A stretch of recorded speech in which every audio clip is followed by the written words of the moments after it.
A reforma administrativa nem bem foi apresentada, já enfrenta resistências. Foi criticada pelo ministro Edson Fachin.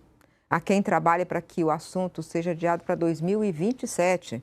Mas o Brasil, há muito tempo, quer uma reforma que de fato modernize o setor público, corte privilégios, mas que também valorize o bom servidor. Será que vai ser dessa vez? O deputado Pedro Paulo, do PSD do Rio de Janeiro, coordenou um grupo de trabalho de 17 partidos e acaba de apresentar uma proposta agora. O deputado é o entrevistado de hoje. O senhor fez uma proposta, mas ela ainda não está, não está tramitando ainda, né? Então, feliz que você está aqui e vamos ver se a gente consegue, nesses nossos minutos, explicar um pouco mais dessa reforma.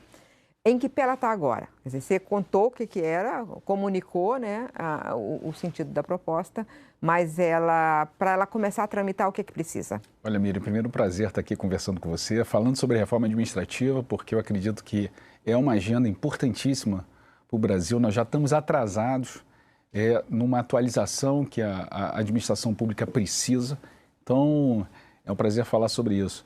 A gente fez um trabalho longo, profundo, denso, complexo. Reforma não pode ser um arranhão, né? Ela tem que tocar nos pontos, aqueles pontos que o Brasil está devendo, né? Ela olha para o cidadão, ela não mexe a estabilidade do servidor, mas o conjunto dessas medidas, e não são poucas, são cerca de 70 medidas, elas se traduzem em uma PEC, um projeto de lei complementar e um projeto de lei ordinária. A PEC, que é o coração da proposta, né? Ela é uma PEC grande, não só eu, mas o presidente Hugo Mota também, de dialogar com os poderes, né? E o Poder Judiciário é fundamental para esse diálogo. Então, tenho conversado com os tribunais estaduais, com o Ministério Público, com toda a magistratura e também com o Supremo Tribunal Federal. Eu conversei antes com o ex-presidente, ministro Barroso, agora conversei com o ministro Fachin, foi ele que me convidou para uma conversa, expliquei para ele os principais pontos da reforma, expliquei que não há qualquer vírgula na reforma administrativa que vai tocar, vai ferir a autonomia do judiciário, aqui é uma instituição que eu respeito. Então, assim, havia muita confusão sobre temas, há uma ansiedade da magistratura, de órgãos do judiciário, por conta de correções que são importantes na reforma, na linha das questões das verbas indenizatórias, dos abusos, dos excessos que foram cometidos, mas isso não vai significar redução de vencimento, quebra de autonomia, a questão da vitalicidade, que é um pouco a característica da formação do judiciário brasileiro. Expliquei tudo isso ao ministro Fachin. Claro, ele está atento e nós estarmos dialogando sobre a reforma é fundamental. Vou estar, por exemplo, com o procurador-geral Paulo Gonet, já estive com o presidente do STJ, estive com todos os presidentes dos tribunais da Justiça Federal, com os 7 presidentes. Tá bom, você fez todo esse périplo. Estou fazendo todo o périplo. Só o fato é o seguinte, quando você fala assim, vou acabar com os salários, os super salários, que são salários acima do teto constitucional, e também acabar com os penduricalhos, isso aí normalmente a maior parte dos que têm esses benefícios, estão no judiciário, a maior parte está no judiciário ou no Ministério Público. Então, quer dizer, não adianta ir lá passar, quer dizer, vai ser possível mesmo, há uma forma de se acabar com o salário acima do teto constitucional, ou pelo menos conter isso, começar a diminuir esse número? Miriam, não está só no Poder Judiciário não, tá? A advocacia pública também tem excesso de pagamentos acima do teto, seja por honorários, seja por verbas indenizatórias, tem defensoria pública, você tem vários segmentos que têm aí uma busca desenfreada para ter remunerações acima do teto constitucional, acima do seu subsídio. Então, assim, mas, claro, o judiciário é um tema mais delicado, é possível fazer isso, sim, quando se define claramente o que é uma verba de caráter indenizatório, que ela tem que ser focalizada, ela tem que ser temporária, não pode ser repetitiva, que ela tem que ter um compromisso efetivamente com um indicador, ela não pode ser abusiva, né? Ela não pode estar disfarçada como remuneração. É possível você delimitar isso. Por exemplo, definir um teto para o orçamento destinado a essas verbas de caráter indenizatório, para ele não capturar o orçamento nas demais funções que ele tem. Então, assim, é possível fazer isso, tem que ter diálogo, tem que ter também um olhar para dentro, né, de autocontenção, a palavra está na moda, especialmente no judiciário. Então, essa autocontenção, olhar para dentro e falar assim, olha, exageramos um pouco, é possível rever algumas coisas, e isso é o que está na ordem do dia da reforma administrativa. Eu vi que ele soltou uma nota depois do encontro, que ele se colocou que, olha, não é que ele não vai defender privilégios, né? Não se espere do Fachin isso, ele vai defender prerrogativas, né? Esse que é o temor do ministro Edson Fachin. Mas tem uma coisa que, uma dúvida, se fala coisas que são muito populares. Você olha, vamos acabar com esse negócio de punir com a aposentadoria, né? Um juiz que se comporta mal, que é condenado, e a condenação é aposentadoria compulsória. Então, vamos falar, bom, isso aí não é punição. Mas, de qualquer maneira, se for um juiz no final de carreira que tiver contribuído ao longo do tempo para a sua aposentadoria, ele vai ser aposentado de qualquer maneira. Ele vai ter direito a essa remuneração pelo qual ele recolheu, né? O Estado recolheu por ele também. Então, isso aí não é um pouco mais de marketing do que, de fato, vai ter efeito? Não é, Miriam, porque o que acontece? Isso gera uma percepção de impunidade e de fato, uma impunidade gigante, porque o que acontece? A aposentadoria compulsória é a última medida administrativa, né, e que é dada pelo CNJ. Só que o que diz a lei? Após a aposentadoria compulsória, por exemplo, o Ministério Público tem que instaurar um inquérito para apurar aquele fato, até para que o juiz, depois da aposentadoria compulsória, responda e possa até ser afastado definitivamente e perder, inclusive, os vencimentos proporcionais, a aposentadoria proporcional, né, o que contribuiu. Só que o que acontece na prática? Não há julgamento, não tem praticamente nenhum juiz que depois da aposentadoria compulsória foi julgado. E o que nos envergonha, o que a sociedade se indigna, é você ver o Lalau, né, o juiz que cometeu o mal feito, recebendo não só os vencimentos proporcionais, mais do que proporcionais, atrasados, contra cheques de 200, 300 mil reais. Então, o que está se propondo na reforma? A inversão disso. Dado o trânsito de um processo administrativo julgado pelo CNJ, que é um órgão do judiciário, o afastamento preventivo do juiz, e ele procura a justiça para que, se for comprovado que foi uma injustiça cometida a ele, que ele retorne à magistratura com todo o direito à vitaliciedade. Então, deixa eu entender. Você está falando, em vez de o CNJ fazer a aposentadoria compulsória, ele afasta e aí a justiça vai julgar se ele deve retornar ou não. Deve retornar ou se ele vai ser expulso. Exatamente, porque justamente esse problema, faz a aposentadoria compulsória e nada acontece. Tem uma questão que eu tenho a dúvida, que é o seguinte, a tabela única de remuneração. Não é razoável pensar que os 3 níveis administrativos, que têm capacidade fiscal diferente, governo federal, governos estaduais e governos municipais, cidades, com níveis diferentes de capacidade fiscal, têm a mesma remuneração, dê a mesma remuneração para os seus servidores. Como é que vai funcionar essa tabela? Mira, só uma correção, a tabela única é por ente, justamente por esse problema. Então, o governo federal vai ter uma tabela.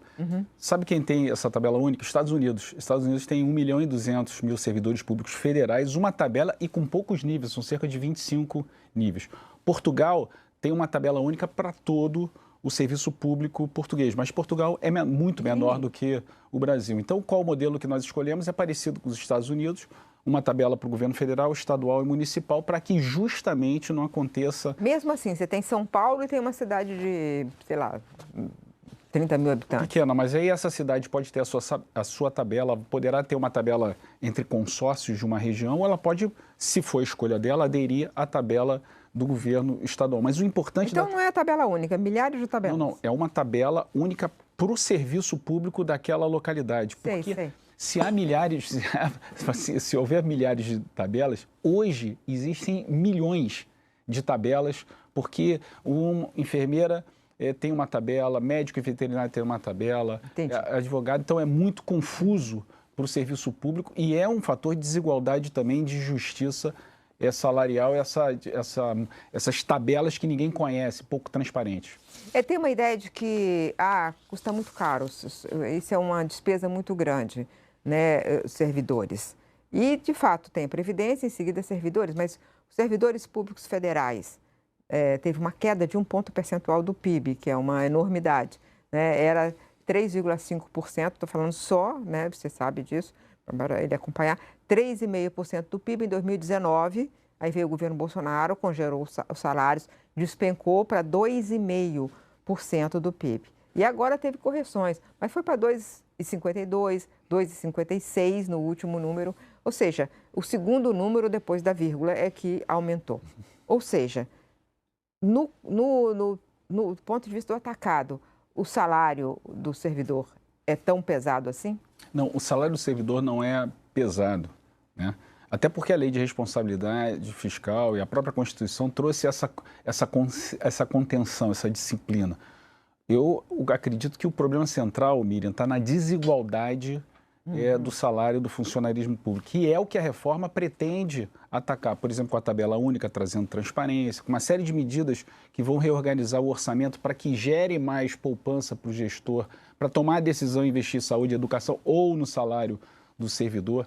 Tem um ponto que é importante da desigualdade no serviço público. Se a gente olha o primeiro decil, que a gente chama os primeiros 10%, mas com os menores salários do serviço público, esses 10% eles se apropriam de muito pouco do gasto total e a grande maioria dos servidores públicos.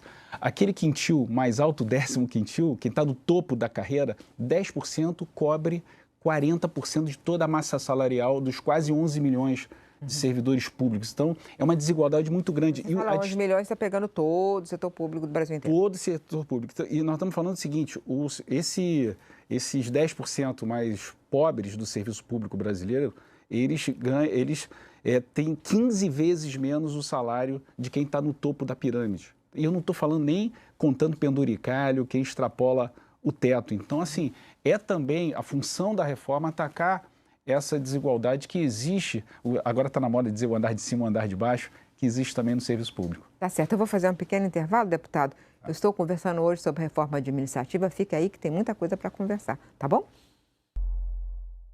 Hoje a conversa é com o deputado Pedro Paulo sobre reforma administrativa. Deputado, o governo Bolsonaro apresentou uma proposta muito ruim, que foi rejeitada pelos servidores, que fragilizava, na verdade, o setor público, né, os servidores, criava uma quantidade enorme de possibilidades de cargos em comissão, aumentava muito.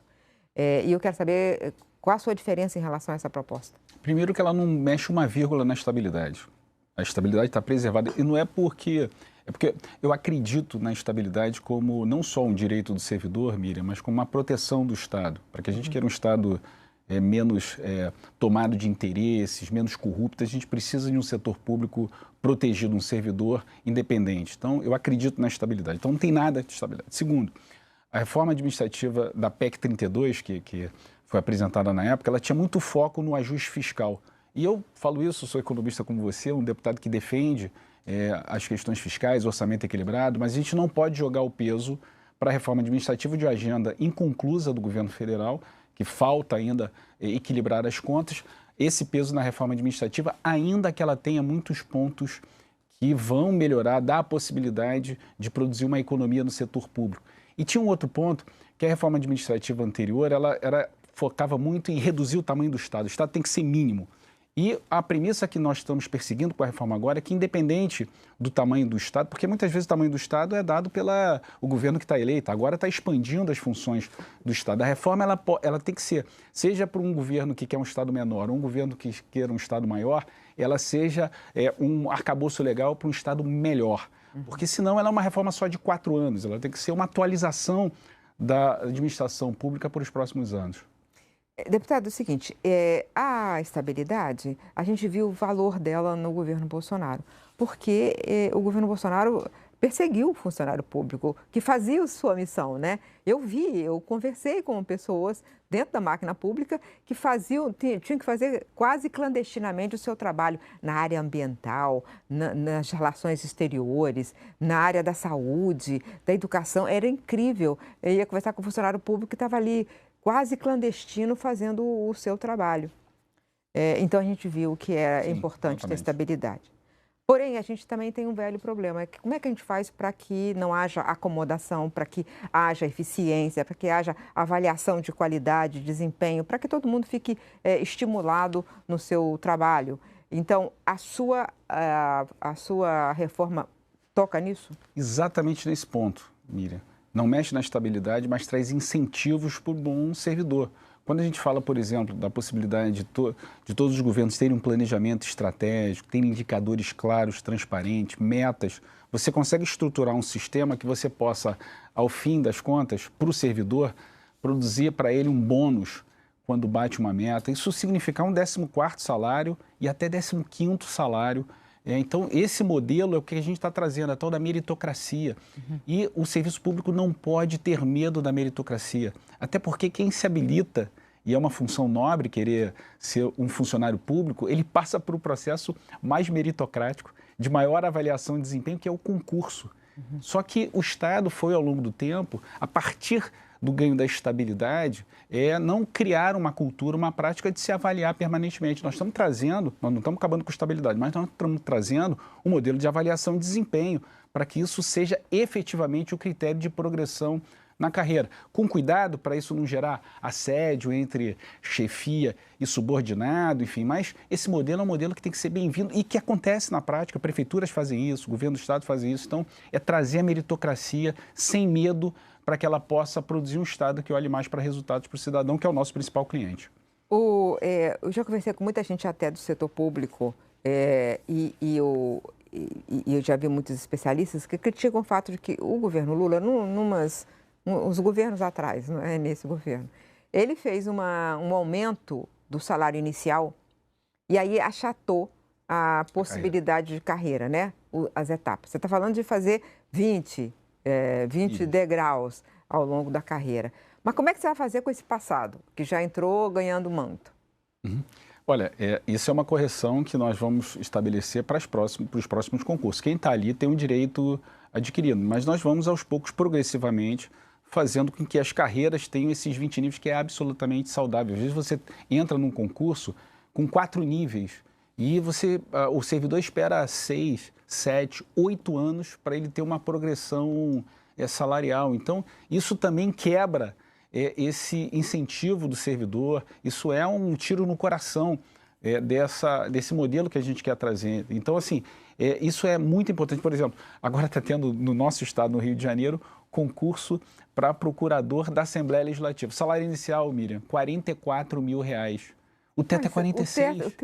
Imagina esse procurador, quando ele entra, aliás, é 44 que eles falam, mas benefícios são os penduricalhos. Né? Então, ele entra com R$44 mil em um ano.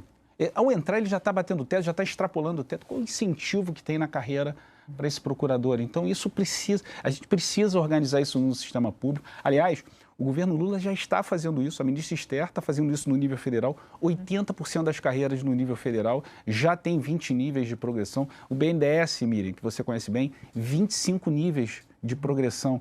Então, o Itamaraty tem 26 níveis de progressão. Então, isso é algo que já acontece no serviço público e a gente quer tornar ele para todas as carreiras. Você vai tratar só dos civis ou dos militares também? Dos militares, eu não trouxe para a reforma, Miriam, porque o que acontece?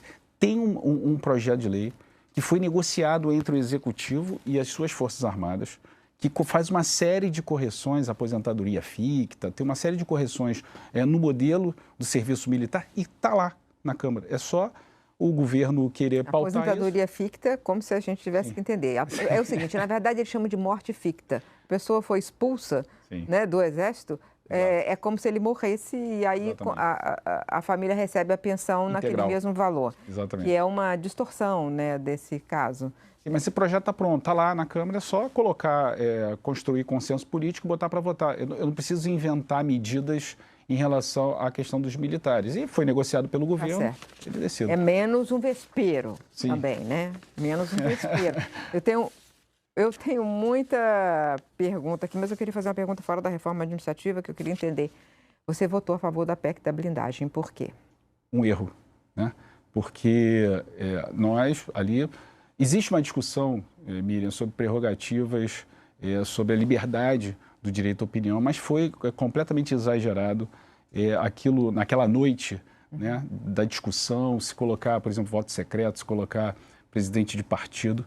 E após esse erro, eu fui um dos parlamentares que passei praticamente todo final de semana em contato com o presidente Hugo Mota. Achava, a minha opinião e a opinião que eu expressei a ele, é que ele deveria tomar a dianteira e rever, olha, erramos, não estamos de costa para a sociedade e temos que arquivar e deixar esse assunto de lado. A decisão do presidente Hugo Mota foi esperar a decisão do Senado. Então, assim, São erros que a gente comete, erros de avaliação, erros graves. Aí aliás, você se arrependeu? Não, eu me arrependi e estamos pagando um preço caro por isso, porque hoje nós temos uma Câmara muito sensibilizada. Por exemplo, nessa semana, nós votamos uma PEC absolutamente fora de contexto, o meu máximo respeito aos agentes comunitários, mas estabelecer a aposentadoria de 60 anos, a transição de seletista para estatutário. Assim, a Câmara está muito tensa por esse erro que ela sabe que ela cometeu, e isso é um perigo para se tomar decisões, só aquelas decisões que o parlamento quer tomar só para ficar bem nas redes sociais, para ganhar likes, e isso não é olhar efetivamente para o Brasil. Tá certo. Deputado, obrigada pelos seus esclarecimentos. Vamos continuar conversando sobre a reforma administrativa e que tenha uma boa tramitação, um bom debate lá no Congresso. E tomara que, se o presidente Hugo Mota tem dito que é prioridade, né? Tomara que ele consiga colocar em votação esse ano. Obrigado, Miriam. Sempre um prazer estar aqui falando com você. Tá certo. Até a semana que vem.